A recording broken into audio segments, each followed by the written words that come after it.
February 17, 2026.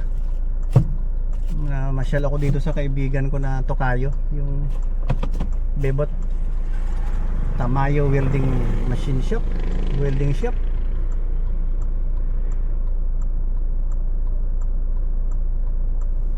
Nagre-restore ng mga wasak na mga sasakyan yan. Magaling.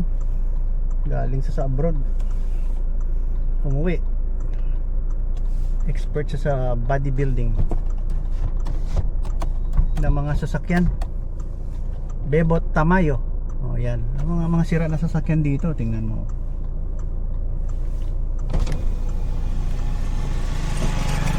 Ayun o, wasak. Ayun o. Yan ang mga specialty niya. Inaayos niya yan. Ha? Kaya nag-uusap kami.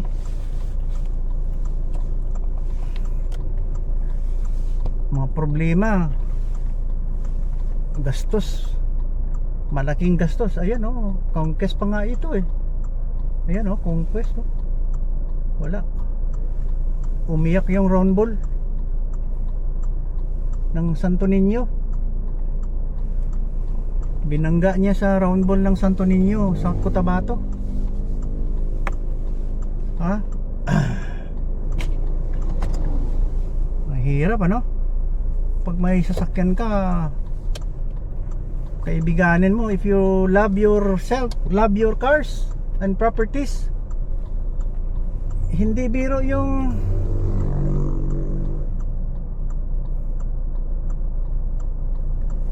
mishappenings. Ha? Tatawag ka ng police, insurance, tatawag ka ng pamilya, tawag ka ng mga tao na magbigay ng GCash. Ano ka ba? Kala ko kaskas. Kaya pa siguro kaskasiro dahil naghihingi ng GCash. Ingat tayo. Nag-usap nga kami. Galing yan sa abroad eh. Sabi ko, alam mo, sa ibang lugar na napuntahan ko, napaka-stricto ang paano mag-drive ng 4 wheels. So, nakita mo yun, parang cruising pa, unahan. Parang hindi mo mahal ang sarili mo, nakamotor ka lang. Ano ka ba? Ano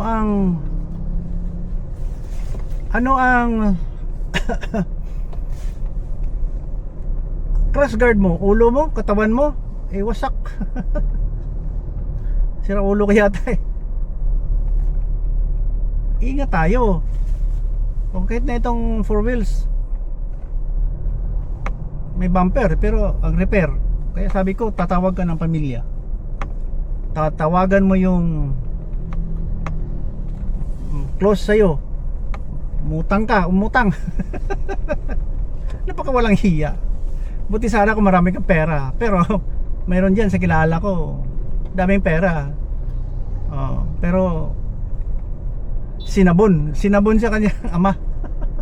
Galit na galit ang ama. Huwag mong ulitin yan. Ano ka ba? Hindi pinupulot ang pera, sabi ng matanda. Sabi niya, kahit na flowing na water, yung busay, minsan natutuyo yan. Tama naman. Aral yan. Drive. Aral yan sa mga driver. Sa atin dito, baguhin natin yung ugali natin. Grabe naman tayo. Baguhin natin.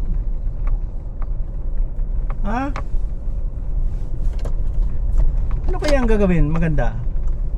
Lahat ng sakuna i-charge natin sa fixers doon sa land transportation.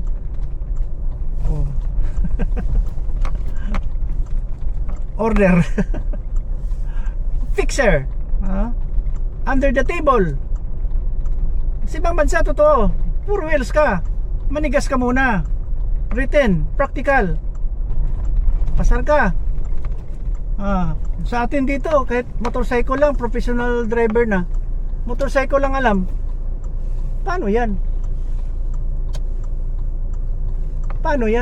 Motorcycle lang alam mo.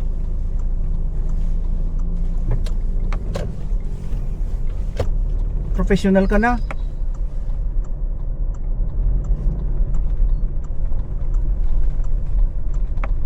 Mali.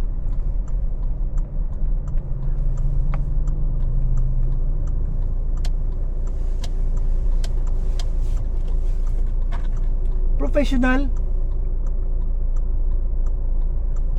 Motor lang ang alam. Professional.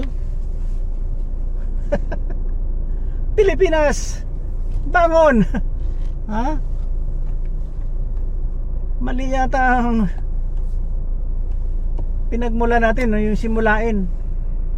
O, di ba? Wag na. Ayusin natin yung pamamalakan ng gobyerno. Puro kayo easy life. You don't even consider na you pose danger. You're posing danger to the public, to your property, to your family.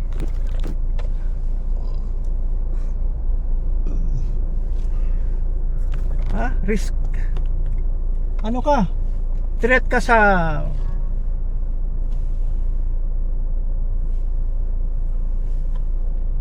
mundo. Threat ka. Hindi ka maingat. Dapat pag nag-driver,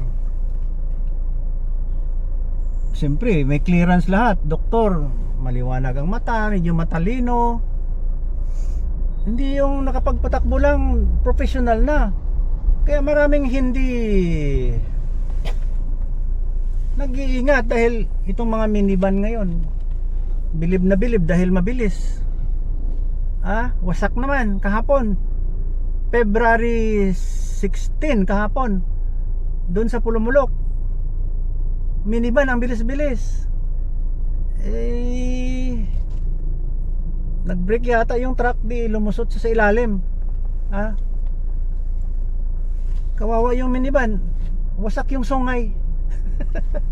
Putol ang sungay. Ang mga passenger niya nagkakalat sa daan. I-search mo, vehicular accident, February 16, 2026, Pulumulok, South Cotabato. Grabe. Threat ka. Ayusin nga natin, kasi ako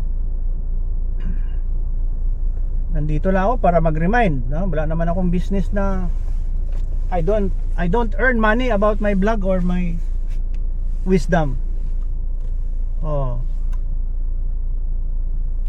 Advice lang, ayusin natin yung nagmamaniho.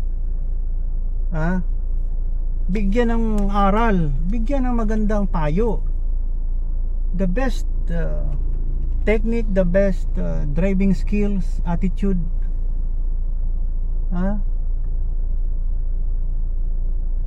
Huwag magpabilis patakbo kung nasa center na ng city. Doon ka magpapabilis kung highway na, super highway na. Anong tawag niyan? Doon sa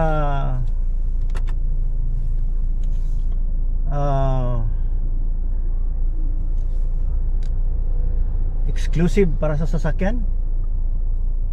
Sometimes biniblame pa natin yung e-bike. Ano bang kasalanan ng e-bike? Everybody has the tendency to abuse. Everybody should be blamed. Starting from LTO, sabi ko kay Sangay Tamayo, Sangay Bebot Tamayo, sabi ko, una sa lahat, sisihin natin yung nagbibigay ng license. Palakasan O narinig ko the other day sa Davao City, nandun si Busita, si Colonel Busita. Sinisita na yung mga traffic enforcers doon. Oo nga sir, may rangko ka nga, senior citizen ka na, no? You should be a respectable person. Nung sa HPG ka, bakit hindi na-alis yung kutong hanggang ngayon?